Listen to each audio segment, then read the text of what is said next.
السلام علیکم ورحمۃ اللہ وبرکاتہ۔ میں ہوں غلام محمد اشرفی مصباحی اور آپ دیکھ رہے ہیں کربلا کا مسافر۔ اس کتاب کا درس ہم آپ کی خدمت میں پیش کرنے کی سعادت حاصل کر رہے ہیں۔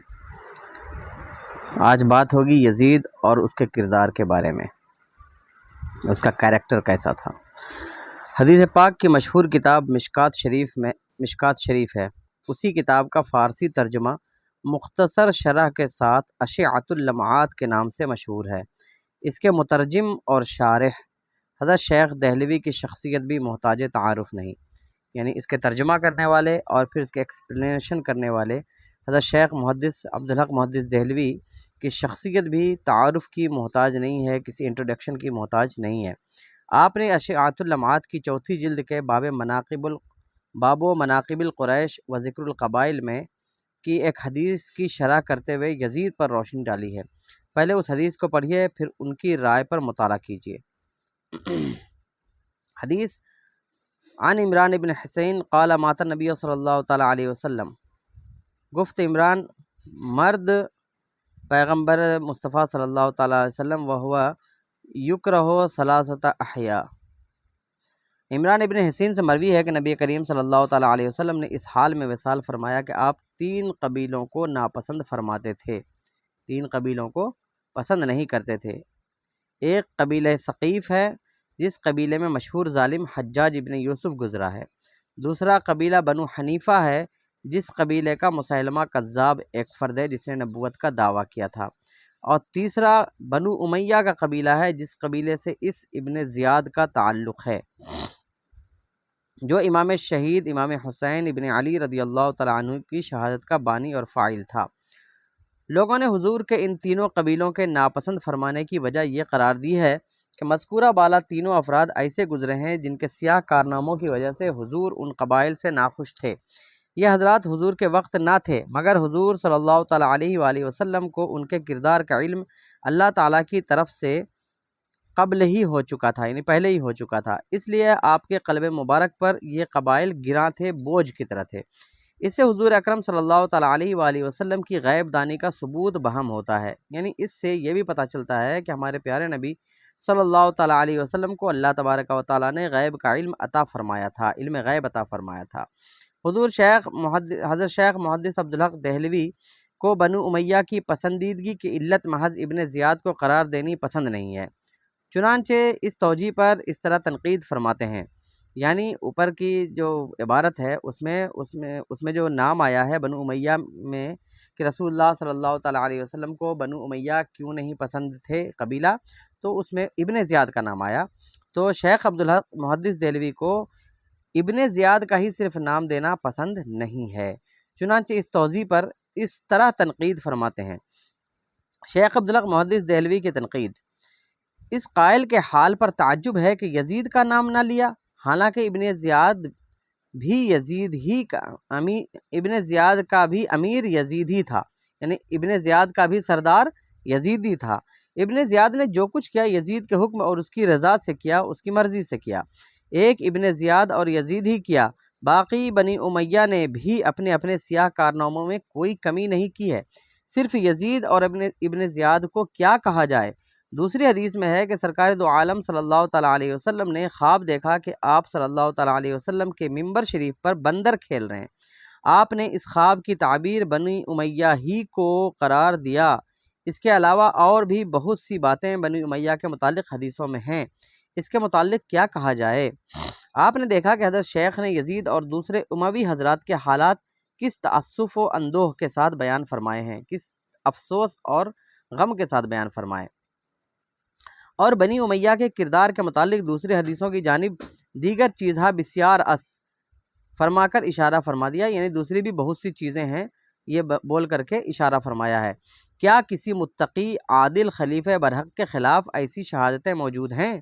یعنی عباسی صاحب نے جو کہا ہے نا یزید کو کہ یزید عادل خلیفہ تھا، انصاف پرور تھا، متقی تھا، پرہیزگار تھا، دیندار تھا، یہ سب باتیں جو کہی ہیں، تو سوال ہے عباسی صاحب اور ان کے ہم نواؤں سے جو بھی عباسی صاحب کو مانتے ہیں یا جو بھی اس طرح کے عقائد رکھتے ہیں، کیا کسی متقی پرہیزگار عادل خلیفہ کے خلاف، عادل خلیفہ برحق کے خلاف ایسی شہادتیں موجود ہیں حدیثوں میں جیسا کہ یزید اور اس کے خاندان کے بارے میں، وہ بھی صرف مورخ محض کی گواہی نہیں ہے، یہ تنقید محض تاریخی زیب داستان کی بنیاد پر بھی نہیں ہے، بلکہ حدیث کی جملہ احتیاطوں کی بنیاد پر مبنی ہے۔ اس کا قلم چل رہا ہے جو محقق علی الاطلاق ہے، جو فن حدیث میں بلند پایا ہے، جس کی علم نگاہ سے علم کلام، فقہ، عقائد، حدیث اور کوئی بھی فن اوجھل نہیں ہے۔ پھر مذکورہ بالا حدیث کے مخرج بھی امام ترمذی ہیں، یعنی مذکورہ بالا حدیث جو ہے یہ امام ترمذی کی کتاب سنن ترمذی میں ہے، جنہوں نے اپنی جامع ترمذی میں اس کو نقل کیا ہے، یعنی جامع ترمذی میں یہ حدیث موجود ہے۔ یزید علامہ جلال الدین سیوطی کی نگاہ میں، اب دیکھتے ہیں علامہ جلال الدین سیوطی یزید کے بارے میں کیا فرماتے ہیں۔ شیخ دہلوی کے بعد محدث اعظم مفسر اکبر علامہ جلال الدین سیوطی کی کتاب تاریخ الخلفاء پڑھیے، دیکھیے کہ یزید کی کیا بھیانک شکل نظر آ رہی ہے، ڈر لگے گا۔ کیا ایسے جلالت الملت والدین کی جلیل القدر شہادت کے ہوتے کسی کے زور قلم سے یزید کا تقوی، یعنی لقوہ مارا ہوا تقوی، اور اس کی عدالت ثابت ہو سکتی ہے؟ عدالت کا مطلب وہ دنیاوی عدالت جو ہم جس کو بولتے ہیں کورٹ، وہ نہیں۔ عدالت کا مطلب ہوتا ہے عادل ہونا، یعنی وہ جھوٹ نہیں بولتا ہے، نماز پڑھتا ہے، نماز نہیں چھوڑتا ہے، چوری نہیں کرتا ہے، شراب نہیں پیتا ہے، یہ سب جو مطلب ایک نیک آدمی ہونا چاہیے اسلامی شریعت کے مطابق، ویسا آدمی ہو تو اس کو عادل بولتے ہیں، اور کسی کے لیے یہ چیز ثابت کریں گے تو اس کو عدالت ثابت کرنا بولتے ہیں۔ رویانی نے حضرت ابو درداء سے اپنی مسند میں تخریج کی ہے، یہ حدیث لائی ہے کہ میں نے حضور کو یہ فرماتے سنا کہ میری سنت کا بدلنے والا پہلا شخص بنی امیہ سے ہوگا جس کو لوگ یزید کہا کریں گے۔ لیجئے نام بھی آ گیا۔ کیا متقی اور عادل اسی کو کہتے ہیں جو سنت رسول کو بدل ڈالے؟ تقوی اور عدالت تغییر و تبدیل سنت کا نام ہے؟ یعنی تقوی، متقی ہونا اور عادل ہونا کیا سنت کو بدلنے کا نام ہے؟ نوفل ابن ابو الفرات نے فرمایا ہے کہ میں عمر ابن عبدالعزیز کے پاس حاضر تھا، پس ایک شخص نے یزید کا تذکرہ کرتے ہوئے اس کو امیر المومنین یزید ابن معاویہ کہا۔ ٹھیک ہے، عمر ابن عبدالعزیز کے پاس تھا، یہ واقعہ، یہ بات پہلے بھی گزر چکی ہے دوسرے میں، کہ ایک شخص نے یزید کا تذکرہ کرتے ہوئے اس کو امیر المومنین یزید ابن معاویہ کہا۔ یہ سننا تھا کہ عمر ابن عبدالعزیز کا پارا گرم ہو گیا، پورے جلال میں آ گئے۔ آپ نے فرمایا کہ تو یزید کو امیر المومنین کہتا ہے؟ اور پھر آپ کے حکم سے اس قائل کو 20 کوڑے مارے گئے، یعنی ایک مرتبہ کہنے پر 20 کوڑے۔ تو محمود احمد عباسی صاحب جس نے خلافت معاویہ اور یزید لکھا ہے، اگر عمر ابن عبدالعزیز کے زمانے میں ہوتے تو اس کو کتنے کوڑے پڑتے، یہ اس کی کتاب میں لکھے ہوئے امیر المومنین کو گن کر کے ہی اندازہ لگایا جا سکتا ہے۔ حضرت عمر ابن عبدالعزیز بنی امیہ کے ہی چشم و چراغ ہیں، مگر 3 پر دین غالب ہے، یعنی مٹی پر جس خمیر سے بچہ پیدا ہوتا ہے بولتے ہیں نا، تو 3 پر مٹی پر دین غالب ہے، تو یزید کو امیر المؤمنین کہنا بھی برداشت نہ کر سکے، اور تعزیراً یعنی سزا کے طور پر امیر المؤمنین جس نے کہا اس کو سزا کے طور پر 20 کوڑوں کی سزا دی۔ اس دور بے دینی میں یزید کو امیر المؤمنین، خلیفہ برحق، متقی اور عادل کہنے والوں کو کون سزا دے؟ کاش آج بھی وہ دور ہوتا تو نامعلوم ان الفاظ کی توہین کے سلسلے میں کتنے کوڑے لگوائے جاتے۔ اسلام کے اس مجدد اول یعنی عمر ابن عبدالعزیز نے عباسی صاحب کی ممدوح کی قدر نہ کی۔ عباسی صاحب کے ممدوح یعنی عباسی صاحب جس کی تعریف پہ تعریف کر رہے ہیں یعنی یزید، اس کی قدر نہ کی، نہ معلوم ان کو کیا کہیں گے۔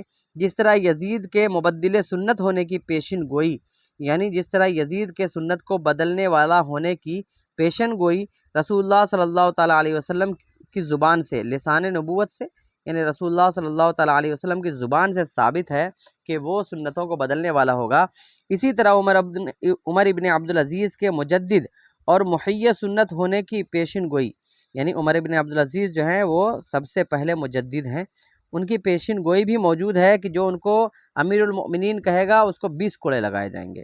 یہ سب غیب دانی رسول پاک کی واضح علامتیں ہیں، یعنی یہ سب چیزیں رسول پاک صلی اللہ تعالیٰ علیہ وسلم کے علم غیب جاننے کی واضح علامت اور نشانی ہے۔ حرہ کے دلدوز واقعات کا بیان کرتے ہوئے علامہ جلال الدین سیوطی لکھتے ہیں کہ اہل مدینہ کے خروج و خلاء حکومت کا سبب یہ تھا کہ یزید بے شک و شبہ گناہوں میں حد سے زیادہ بڑھ جانے والا بن گیا تھا، یعنی اہل مدینہ جو یزید کے خلاف ہو گئے تھے اور حکومت کو ختم کرنا چاہتے تھے، یزید کی حکومت کا خاتمہ چاہتے تھے، اس کی وجہ یہ ہے کہ یزید بغیر کسی شک و شبہ کے صرف گناہوں میں پڑا نہیں تھا، بلکہ حد سے زیادہ بڑھ جانے والا بن گیا تھا۔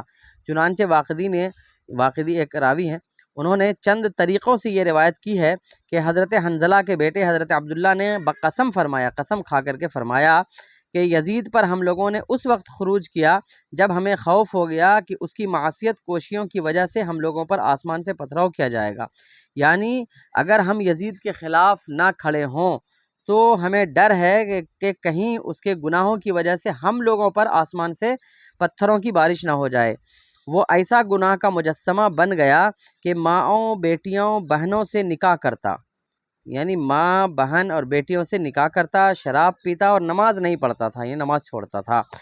علامہ ذہبی نے فرمایا کہ جب یزید نے اہل مدینہ کے ساتھ شراب نوشی اور ارتکاب منکرات کے علاوہ برا سلوک کیا، اس پر ہم لوگوں میں جوش پیدا ہو گیا۔ یعنی اہل مدینہ کے ساتھ اس نے کیا کیا؟ جب یزید نے اہل مدینہ کے ساتھ شراب پینا اور ارتکاب منکرات، یعنی جو اللہ کے رسول اور اللہ تبارک و تعالیٰ نے جن کاموں کے کرنے سے منع فرمایا ہے اس کو کرنے کے علاوہ برا سلوک کیا اہل مدینہ کے ساتھ، تو اس پر ہم لوگوں میں جوش پیدا ہو گیا اور اس کے خلاف بہتوں نے خروج کیا کا مطلب بہت لوگ اس کے خلاف کھڑے ہو گئے، اور قدرت نے پھر اس کی زندگی اور حیات سے برکت اٹھا لی یزید سے۔ الغرض، اس عبارت کو بغور پڑھیے اور فیصلہ کیجیے، کیا ایسے کردار کا انسان متقی ہوگا جو بہن، بیٹی، ماں سے نکاح کرتا ہو، شراب پیتا ہو، نماز نہ پڑھتا ہو؟ اگر ایسے آدمی کو متقی کہا جاتا ہے تو ایسا تقویٰ جو ہے وہ عباسی صاحب کو ہی مبارک ہو۔ ہم لوگ الحمدللہ ایسے تقوی والے نہ ہیں اور نہ مانتے ہیں۔ الغرض، اس عبارت کو بغور پڑھیے اور فیصلہ کیجیے، کیا ایسے کردار کا انسان متقی ہوگا، عادل ہوگا، خلیفہ برحق ہوگا؟ کون سے منکرات ہیں جو اس میں نہ تھے، یعنی کون سی ایسی برائیاں ہیں جو اس کے اندر نہیں تھی، اور کون سی نیکیاں اور خوبیاں ہیں جو اس میں تھیں؟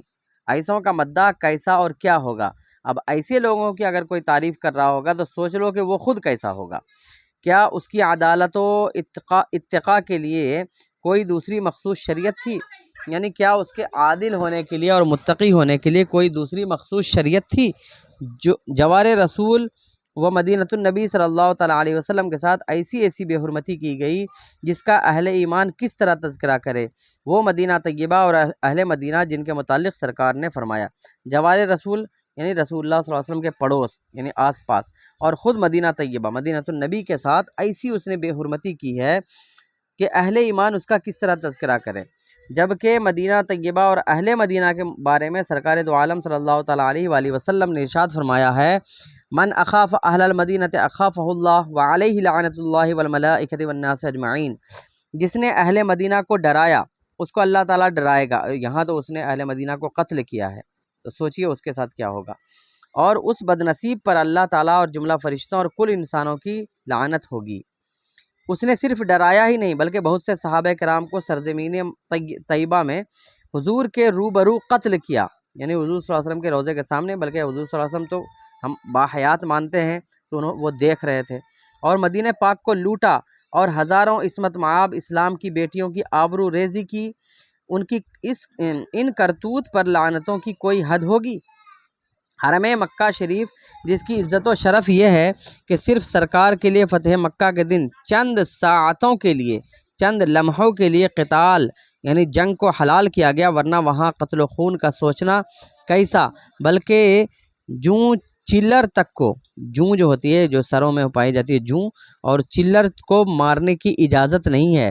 وحشی پناگیر جانور کے آرام و سکون میں خلل ڈالنے کی اباحت نہیں ہے۔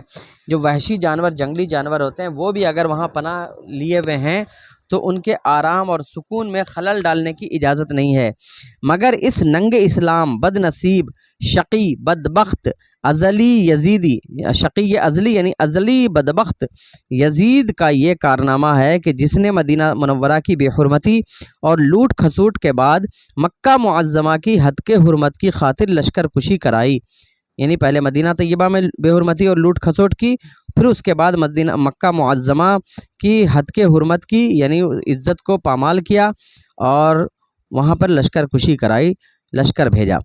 حضرت عبداللہ ابن زبیر سے لڑنے کے جوش میں اس نے خانہ کعبہ کا بھی پاس اور لحاظ نہیں کیا، کچھ پاس ادب ملحوظ نہ رکھا۔ علامہ جلال الدین سیوطی لکھتے ہیں یزیدی لشکر مدینہ طیبہ کی تاراجی کے بعد، یعنی مدینہ طیبہ کو تہو بالا کرنے کے بعد، لوٹنے کے بعد مکہ معظمہ آیا۔ حضرت عبداللہ ابن زبیر کا محاصرہ کر لیا اور ان سے قتال کیا، جنگ کی، اور ان پر منجنیق کے ذریعہ آتش باری کی۔ منجنیق تو جان ہی رہے ہیں، وہ جو بڑا بڑا پتھر پھینکا جاتا ہے، ایک مشین نما ہوتا ہے، اس پر رکھ کر کے اس سے آتش بازی کی، آگ لگائی گئی۔ یہ واقعہ صفر کے مہینے میں 64 ہجری میں رونما ہوا، جس آگ کے شعلوں سے کعبے کے پردے اور اس کی چھت جل گئی، اور اس مینڈھے کی 2 سینگیں بھی جل گئی جو حضرت اسماعیل علیہ السلام کے فدیے میں اللہ تعالیٰ نے جنت سے بھیجا تھا، اس کی جو سینگیں رکھی ہوئی تھی وہ بھی جل گئی، اور وہ دونوں سینگیں کعبہ کی چھت میں تھیں۔ اللہ تعالیٰ نے یزید کو اسی سال ربیع الاول کے نصف مہینہ گزرتے گزرتے ہی ہلاک فرما دیا۔ دیکھنا یہ ہے کہ یزید کا تقوی اور عدالت اور اس کی خلافت حقہ، ان حقائق سے آنکھ میچ کر جھوٹ تومار باندھنا کس انسان کی سیرت ہوگی، اس کا فیصلہ قارئین ہی فرمائیں گے۔ یعنی اتنا کچھ جاننے کے بعد بھی کیا آپ یہ سوچ سکتے ہیں کہ یزید تقوی والا تھا، عادل تھا، پرہیزگار تھا، اس کی خلافت حق والی تھی؟ ان سب برائیوں کو آپ اسی وقت اچھائیوں میں بدل سکتے ہیں جبکہ ان برائیوں سے آپ اپنی آنکھیں بند کر لیں۔ اور ایسا کون انسان ہوگا، اتنا گرا ہوا گھٹیا انسان کون ہوگا کہ جو ایسا کچھ سننے کے بعد بھی اور اپنے آپ کو مسلمان کہنے والا یہ کہہ سکتا ہے کہ یزید حق پر تھا، عادل تھا، متقی تھا، پرہیزگار تھا۔ اولاد رسول سے یزیدی ظلم کا آغاز ہوا، خوابگاہ محبوب کبریا تک پہنچا۔ یعنی یزید کے ظلم کی ابتدا اولاد رسول سے ہوئی، خوابگاہ محبوب کبریا، پھر اس کے بعد محبوب کبریا کے خوابگاہ تک پہنچا، مدینہ منورہ تک پہنچا، آخر حرم خدا آ کر منتہی ہوا، یعنی آخر میں حرم خدا یعنی مکہ معظمہ تک آ کر ختم ہوا، اور اس انتہائی ظلم کے ساتھ ظلم و عدوان کے عفریت اکبر کا بھی چراغ زندگی بجھ کر خاک میں مل گیا، اور اس آخری ظلم کے ساتھ ظلم و عدوان کا عفریت اکبر، بڑا شیطان کا چراغ زندگی بھی بجھ کر خاک میں مل گیا، یعنی وہ مر گیا۔ ذرا اس عبارت کو بھی پڑھ لیجئے۔ علامہ سیوطی لکھتے ہیں کہ حضرت امام علی مقام امام حسین علیہ السلام جب کوفیوں کے مسلسل بلاوے کے خطوط سے مجبور ہو کر کوفہ کی طرف روانہ ہوئے، ابھی راستے ہی میں تھے کہ کوفیوں نے بے وفائی شروع کر دی، یعنی کوفیوں نے حضرت کا ساتھ چھوڑ دیا، جس طرح کوفہ والوں کا برتاؤ اس کے پہلے حضرت علی کے ساتھ ہو چکا تھا۔ اس کے بعد لکھتے ہیں جب اسلحہ جنگ کا سیلاب سامنے آ گیا تو حضرت امام نے ان لوگوں کے سامنے صلح و سلامتی کا پیغام پیش کیا اور انقیاد کی دعوت دی، اطاعت قبول کرنے کی دعوت دی، جس کے لیے انہیں لوگوں نے مکہ کے گوشے عافیت سے اطمینان کے کونے سے آپ کو زحمت تکلیف دی تھی۔ یعنی بلایا تو کوفہ والوں نے ہی تھا، تو ان لوگوں کو آپ نے اپنی اطاعت کی دعوت دی، اور یہ منظور نہ ہو تو جہاں سے تشریف لائے تھے وہیں لوٹنے دیں، یا یزید تک آزادانہ جانے دیں، تاکہ اسی کے ہاتھ میں ہاتھ رکھ دیں گے۔ بیچ میں دلالی کی ضرورت کیا، مگر شرارت کے پتلوں نے آپ کو شہید کرنے کے سوا کسی تجویز کو تسلیم نہ کیا، اور بالآخر آپ شہید کیے گئے، اور آپ کا سر پاک ایک تشت میں لایا گیا اور ابن زیاد کے سامنے رکھا گیا۔ اللہ کی لعنت ہو آپ کے قاتل پر اور ان کے ساتھ ابن زیاد پر اور یزید پلید پر بھی۔ حضرت امام کی شہادت کے درد انگیز واقعات پر علامہ سیوطی نے جس کرب و اضطراب کا اظہار کیا ہے، جس بے چینی کا اظہار کیا ہے، وہ اس عبارت سے روشن ہے، ظاہر ہے۔ یعنی آپ کی شہادت کے قصے دراز ہیں، جس کے ذکر کو قلب برداشت نہیں کر سکتا۔ یعنی آپ کے شہادت کے قصے اور واقعات جو ہیں لمبے ہیں، اس کے ذکر کو دل برداشت نہیں کر سکتا۔ قارئین حضرات کے سامنے ان عبارتوں کے صرف اسی پہلو کو رکھتا ہوں کہ عادل متقی خلیفہ برحق پر لعنت کی بوچھار ہو سکتی ہے، یعنی جس کو محمود احمد عباسی صاحب نے خلیفہ عادل متقی خلیفہ برحق اس طرح لکھا ہے، کیا اس پر لعنت کی بوچھار ہو سکتی ہے؟ علامہ سیوطی کی نگاہ میں یزید کیا ہے، اس کے کردار کیسے ہیں، خود غور فرمائیں۔ کسی کو دھوکہ نہ کھانا چاہیے کہ حضرت امام علیہ السلام نے آخر یزید کے ہاتھ میں ہاتھ دینے کی شرط کیوں رکھی۔ اوپر جو بات گزری، تو اس کا جواب یہ ہے کہ اگر امام اس کی بیعت کو صحیح سمجھتے تو اول ہی دن مدینہ میں بیعت کر لیتے، مدینہ چھوڑ کر مکہ کیوں آتے؟ پھر یزید کے نائبوں ہی کے ہاتھ پر بیعت کر لیتے۔ بیعت کے لیے یزید کے مخصوص ہاتھ ہی کی کیا ضرورت تھی؟ اس سے امام کا مقصد صرف صاف ظاہر ہو رہا ہے کہ ان غداروں کے سامنے آپ یہ حقیقت رکھنا چاہتے ہیں کہ میں خود نہیں آیا، تم نے اپنی بیعت لینے کے لیے مجھے بلوایا ہے۔ یہ کیسا الٹا معاملہ ہے؟ بلایا کس کام کے لیے؟ اب بلا کر مجھ سے بیعت لے رہے ہو۔ تم اگر اپنی سابق باتوں پر قائم نہیں ہو تو میری راہ سے الگ ہو جاؤ، میں واپس ہو جاتا ہوں، یا میں یزید سے براہ راست بات کر لیتا ہوں۔ اس میں دخل دینا تمہارے منصب سے باہر ہے، تمہارے پوزیشن سے باہر ہے۔ علامہ سیوطی کی جتنی عبارتیں نقل کی گئی ہیں یہ سب تاریخ الخلفاء میں یزید ابن معاویہ ابو خالد الاموی کے تحت عنوان موجود ہے، جو دیکھنا چاہیں وہاں دیکھ لیں۔ دو عظیم محدثین کی گواہی کے بعد کچھ تاریخی شواہد بھی، تاریخی دلائل بھی، تاریخی گواہیاں بھی زیر نظر آ جائیں تو اچھا ہے، یعنی آپ کو دکھ جائیں تو اچھا ہے۔ پہلی گواہی تاریخ سے، تاریخ ابوالفدا جزو اول۔ حضرت حسن بصری سے حضرت معاویہ کے خلاف جو ان کی تنقید منقول ہے وہ یہ ہے کہ حضرت حسن بصری نے فرمایا کہ امیر معاویہ میں 4 باتیں ایسی تھیں کہ اگر ان میں کی ایک ہی ہوتی تو بھی ان کی اخروی ہلاکت کے لیے کافی تھی، آخرت میں ہلاکت کے لیے کافی تھی، چہ جائے کہ 4 ہلاکت آفریں باتیں۔ ان 4 میں کی پہلی بات یہ تھی کہ امیر معاویہ نے شورا کے بغیر، یعنی لوگوں کو جمع کر کے مشورہ کرنے کے بغیر بزور تلوار خلافت پر قبضہ کیا، حالانکہ اس وقت صاحب فضیلت کافی صحابہ موجود تھے جو ان سے زیادہ افضل تھے۔ دوسری بات یہ ہے کہ انہوں نے اپنے بیٹے یزید کو ولی عہد بنا دیا، حالانکہ یزید بڑا نشہ باز اور شرابی تھا، ریشمی لباس پہنتا اور تنبور بجایا کرتا تھا، تنبور یعنی ساز بجایا کرتا تھا۔ ہمیں اس وقت صرف یزید کی پارسائی، تقوی اور طہارت کے خلاف تاریخی ثبوت مہیا کرنا ہے، یعنی ہمیں اس وقت ابھی جو بات چل رہی ہے ہماری، اس وقت صرف یزید کی پارسائی، تقوی اور طہارت کے خلاف تاریخی ثبوت اکٹھا کرنا ہے۔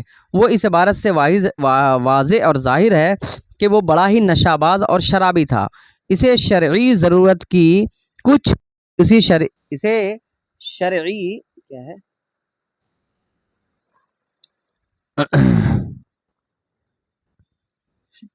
شریعت کی کچھ پرواہ نہ تھی، حدود الہی سے بے باکانہ ٹکراتا تھا۔ اس کی عدالت و اتقاء کی ثناخوانی کرنے والے اس عبارت کو بھی ملاحظہ فرمائیں، یعنی جو اس کو عادل اور متقی کہہ رہے ہیں وہ اس عبارت کو بھی دیکھیں۔ حضرت حسن بصری نے جو امیر معاویہ کے متعلق اپنی رائے ظاہر فرمائی ہے اس پر تنقید کا یہ موقع نہیں ہے، اس لیے اس بات کو میں نظر انداز کرتا ہوں۔ تاریخ طبری سے اب یہ سنتے ہیں یزید کے بارے میں گواہی۔ علامہ طبری نے حضرت ابن زبیر کی اسی تقریر کو نقل کیا ہے جو آپ نے مکہ شریف کے اندر امام حسین کی شہادت کے بعد کی تھی۔ اس تقریر کا وہ حصہ جس میں یزید کے مقابلے میں امام حسین کی شخصیت دکھائی گئی ہے یہ ہے: اللہ کی قسم یزیدیوں نے اس ذات گرامی کو شہید کیا جس کا حضور الہی میں رات کو قیام دراز ہوتا تھا، یعنی جس کا اللہ کے بارگاہ میں رات کو قیام دراز ہوتا تھا، لمبا قیام کرتے تھے اور نمازیں پڑھا کرتے تھے، اور جو دن کو کثرت سے روزہ دار رہتے تھے، وہ ان شخصیتوں سے زیادہ حق خلافت تھے، خلافت کے حقدار تھے، دین و فضل میں اس سے اولا تھے، افضل تھے، بہتر تھے۔ اللہ کی قسم حضرت حسین علیہ السلام قرآن کے بدلے گانے میں مشغول نہ تھے، یعنی ایسا نہیں کہ جیسا کہ یزید گانے میں مشغول رہتا تھا، قرآن نہیں پڑھتا تھا، امام حسین قرآن میں مشغول رہتے تھے، گانے میں نہیں۔ وہ اللہ کے خوف سے رونے کے بجائے لہو میں مشغول نہیں تھے، اللہ کے خوف سے روتے تھے، لہو و لعب اور کھیل تماشوں میں نہیں رہتے تھے، اور نہ روزے کے بدلے شراب نوشی میں محو تھے کہ روزہ کے بدلے شراب پیتے ہوں، یعنی یہ سب کام وہ کرتا تھا یزید، اور نہ ذکر خدا کی مجلسوں کو چھوڑ کر شکار کے دل دادا تھے جیسا کہ یزید کرتا تھا۔ ان باتوں کا تذکرہ کر کے حضرت ابن زبیر نے یزید کی طرف تعریض کی، اشارہ کیا، پھر آخر میں فرمایا کہ عنقریب یہ بدبخت جماعت جہنم کی وادی غنا میں ڈالی جائے گی۔ اس عبارت کے مطالعہ سے یزید کی خوفناک زندگی، اس کی بھیانک اور قبیح سیرت آنکھوں کے سامنے آ جاتی ہے۔ حضرت امام قائم اللیل اور صائم النہار تھے، راتوں کو نمازیں پڑھتے تھے اور دن کو روزہ رکھتے تھے۔ یزید کی رات شراب نوشی اور دن شکار بازی میں گزرتے تھے۔ امام حسین کا نصب العین قرآن تھا، یعنی امام حسین کا مقصد حیات قرآن تھا، اور یزید کا مطمح نظر غنا اور نغمہ تھا، یعنی امام حسین کا نصب العین اور مقصد قرآن، اور یزید کا مطمح نظر یعنی پسندیدہ چیز نغمہ اور گانا تھا۔ اس حقیقت کے ہوتے ہوئے کون صاحب دین و دیانت ایسا ہوگا، کون دیندار ایسا ہوگا جو یزید کی تقوی شعاری کا خطبہ دے گا؟